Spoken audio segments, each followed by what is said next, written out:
este momento, amados hermanos, vamos a estar hablando del carácter integral del discípulo, o sea, del ser humano, ¿verdad?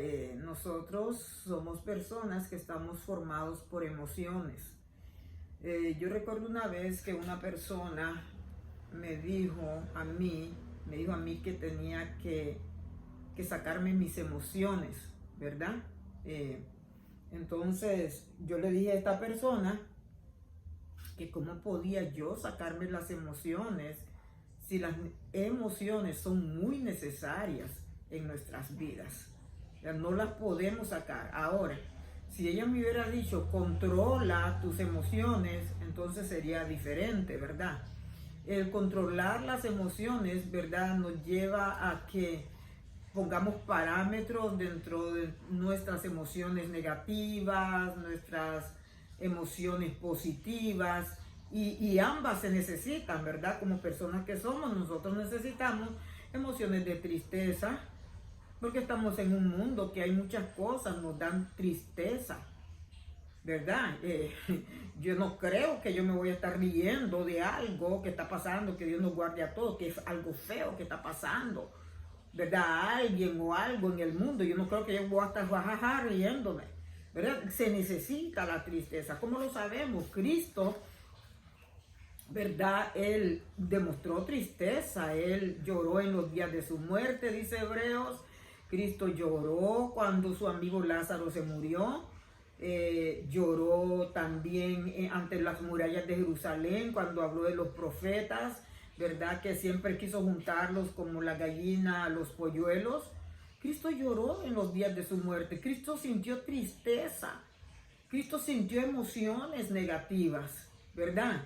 Entonces, vamos a hablar de lo que son los extremos, entonces. Dicen que Magdalena pasaba llorando, ¿verdad? Que era una llorona, dice, ¿verdad? Dicen ahí ciertas porciones de la Biblia, y entonces nosotros ahora en la realidad hablamos a la gente, no seas una Magdalena, porque de una manera metafórica le estamos diciendo a la gente, mira, no seas extremista en llorar por todo, ¿verdad? Hay gente que son súper sensibles, ¿verdad? Entonces, la vida se trata de balances, como un péndulo, ¿verdad? Algo que está balanceado. Porque si yo me voy más allá, voy a ser una extremista. Si me voy más acá, o siento mucho o no siento nada. Entonces, no se puede en ninguno de los dos lados. Tenemos que tener un balance, tenemos que tener un control, tenemos que tener unas limitaciones dentro de nuestras emociones. Y eso solo se trata con Dios. Eso solo se trata con Dios cuando nosotros le pedimos al Señor, mira Señor, esta emoción que yo tengo, esta emoción negativa, esta emoción del enojo, por ejemplo, el enojo, la ira. Dios nos da permiso de airarnos, ¿verdad? Lo dice Romanos, capítulo 12, Dios dice airaos, pero no pequéis.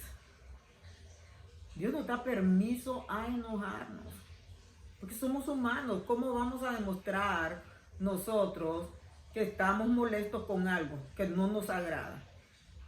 ¿Usted cree que todo lo vamos a tolerar como humanos? No lo vamos a hacer así. Hay cosas que nos desagradan. Pero entonces, nosotros, la ira es el extremo del enojo.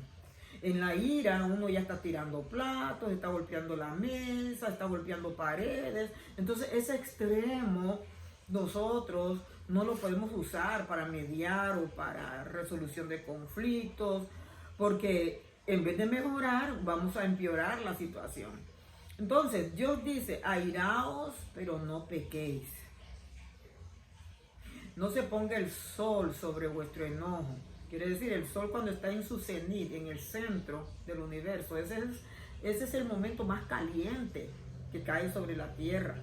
En la mañanita, cuando se levanta el sol, es algo tierno, algo hermoso. Y cuando va a caer, también es algo como que se va debilitando el calor. Pero cuando está el sol en el cenit, eso es lo que está hablando la Biblia. No se ponga el sol. El sol en ese momento está más ardiente, más caluroso y quema, ¿verdad? Entonces, cuando Dios dice, no se ponga el sol sobre vuestro enojo, Está diciendo, no te aires, no te calientes, porque una persona con el fuego encima del enojo, usted sabe lo que puede pasar, ¿verdad? Pueden pasar muchas cosas bien malas, por lo cual es necesario que uno aprenda a controlar su ira. Esa es una emoción negativa. Como la tristeza es negativa, pero tiene sus connotaciones positivas, porque si nosotros nos enojamos, quiere decir que no vamos a subir de rango, de nivel, ¿verdad? No vamos a subir de medidas del enojo, porque vamos a poder hacer daño a alguien o hacernos daños a nosotros mismos. Entonces, ¿qué es lo que podemos hacer nosotros para madurar en el enojo? En el enojo nosotros lo que vamos a hacer es hablarle a la persona, ¿verdad? Decirle, mira, yo estoy enojada. Eso no tiene nada de malo decirle a una persona, mira, yo estoy enojada porque lo que tú dijiste a mí me dolió. Y peor que lo dijiste es en público. Depende del problema que haya sido, ¿verdad? Entonces se habla. Y si uno no está listo para hablar, hay que orarle a Dios. Señor, cálmame esta ira, cálmame este enojo, no quiero pecar contra ti. Ayúdame que le hable con amor a mi hermano, a mi hermana, a mi esposo, con quien sea que haya tenido un problema, ¿verdad? Entonces, cuando uno es enojón, que se enoja por todo, ¿verdad?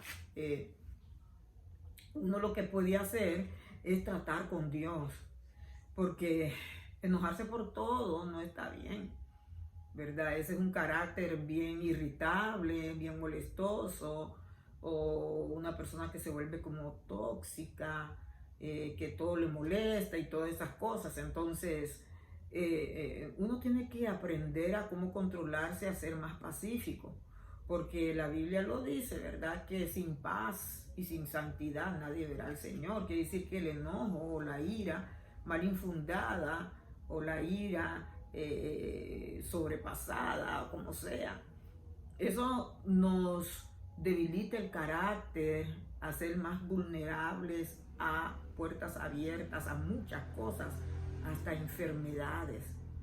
Una ira, ¿verdad?, más explotada y que uno lo practica día a día, eso va afectando el sistema nervioso, va afectando el corazón, la bilis, que es un órgano que genera que el líquido es amargo. Ese líquido se sale del sistema, uno se vuelve amargado, rencoroso, uno quiere decir, en vez de perdonar, quiere decir la persona que se aira mucho no perdona. Entonces uno tiene que aprender a autoliberarse. Uno tiene que tratar, antes que tratar con el ofensor, uno tiene que tratar con uno mismo. Uno tiene que aprender a perdonar, a amar, a orar por las personas que se levantan contra uno. Porque cuando uno explota así, con iras, con enojos, eso significa que la persona no ha perdonado. La persona que es enojona tiene cosas, resentimientos y cosas, ¿verdad? Se habla del profeta Jonás, que él, cuando Dios lo mandó a Nínive, no quería ir. No, la rebelión de él no fue porque no quería hacer la misión de Dios, es porque no quería ir a los ninivitas y punto. Porque anteriormente, aparentemente, habían tenido choques los hebreos con los ninivitas y él no quería ir a predicarle a los enemigos, ¿verdad? Él sacó tantas excusas y todo eso, por eso era enojón, y se enojó con Dios cuando Dios perdonó a Nínive, ¿verdad? Y se sentó debajo de aquella calavecera que Dios hizo crecer para que lo cuidara a él, y cuando Dios la secó se enojó con Dios, ¿verdad? Ese muchacho era enojón, se enojaba de todo. ¿Por qué? Porque tenía en su corazón cuestiones, ¿verdad?, no arregladas. En vez de haber perdonado a sus enemigos, que eran los de Nínive, ¿verdad? Él quiso predicar un evangelio y que cayera la condenación, ¿verdad? Que ninguna palabra de juicio es para que caiga a juicio. Siempre cuando el profeta da palabra de juicio es una advertencia para arrepentimiento. Por eso miramos que Nínive, ¿verdad?, completamente se arrepintió, con el rey, todos, hasta el perro y el gato, todos se arrepintieron, porque las palabras de juicio por muy horrendas que sean, no es para que caiga el juicio, es para salvar a la gente, ¿verdad? Y miramos que Jonás, él estaba expectando que eso pasara, él se acomodó, ¿verdad?, encima de una montaña y se sentó para ver la ciudad, para que cuando cayera fuego de Dios, ¿verdad? Uno nunca puede dar un mensaje con la intención de que la persona perezca. Uno nunca puede predicar condenando a la persona. Pues entonces, ¿qué estamos haciendo? ¿Verdad? Entonces, miramos a este profeta Jonás, que era bien enojado. Pero el carácter de él era así, el carácter de Pedro era emocional. El carácter de Pedro se reveló en muchas ocasiones a través del Nuevo Testamento, en cómo le decía a Cristo: no mueras por nosotros, yo voy a morir por ti. Y Cristo tuvo que reprender al Satanás que estaba influenciando al Pedro, porque lo que Cristo iba a hacer lo más grande por la humanidad, ¿verdad?, de morir por nosotros.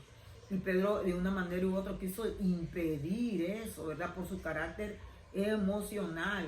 Y en otra ocasión, ¿verdad?, Cristo los llevó al monte, ¿verdad?, donde se transfiguraron. Estaba Pedro, Jacobo y Juan, 3 discípulos, y estaba, ¿verdad?, Moisés y Elías, ¿verdad?, que se transfiguraron en ese monte, y